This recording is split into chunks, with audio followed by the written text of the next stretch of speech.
I love this process of being everything all at once.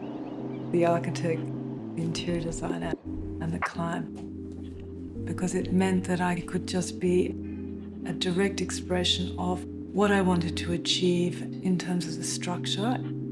And that fed back into the interiors. Hi, I'm Freya Salter of Freya Salter Design, and we're in the Woollahra residence. I worked as the interior designer on this project, which is also my own home. The house is located in Woollahra, which is in the eastern suburbs of Sydney, so we're sort of halfway between the city and Bondi Beach. I think one of the things that you can never change about a house is the aspect. The minute I walked into this house, it lent itself. It had great footprint and it had a fantastic aspect. We could get light in with a series of skylights, larger windows, and via the courtyard, and that really played into a lot about how the design progressed and developed. It was a sort of a smaller house with no connection to the street and no interior access through the courtyard.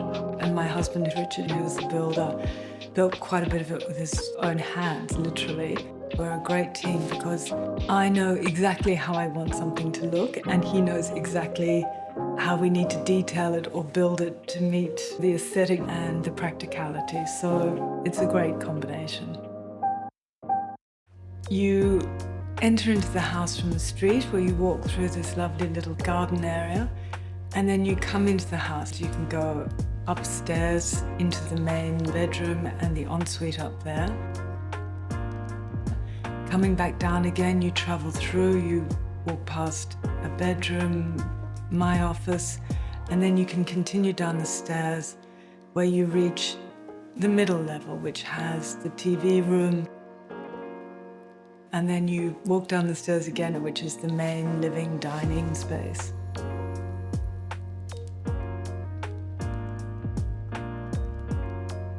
When I'm in that courtyard, it's a great feeling because I did want to try and reproduce that sensation that you get when you're in a lovely place like Puglia and you've got these natural materials around you, an olive tree, and it acts as the green heart of the home.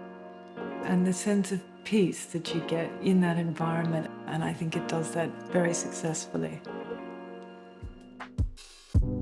I wanted to do something sculptural in the stairwell that allowed light to travel through.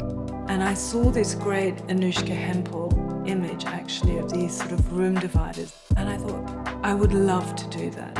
So I designed these screens, and the challenge was actually getting somebody to make them. And so then I found this guy, and he was extraordinary. He told me there were 444 holes that he had to drill by hand to create those screens.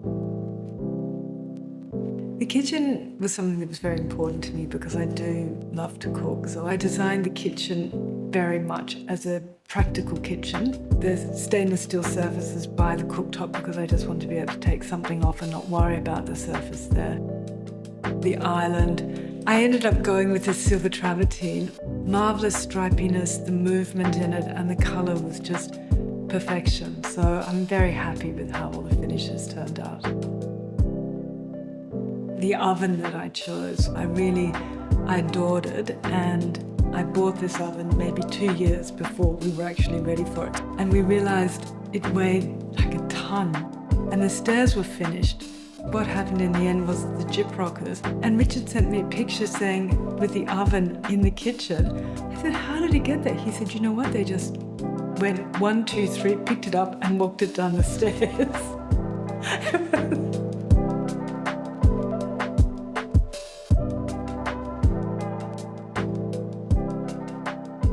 My one favourite room in the house is probably the sitting room above us that has the sofa in it covered in the Tiger Mountain fabric because I just adored Tiger Mountain from the minute that I met it.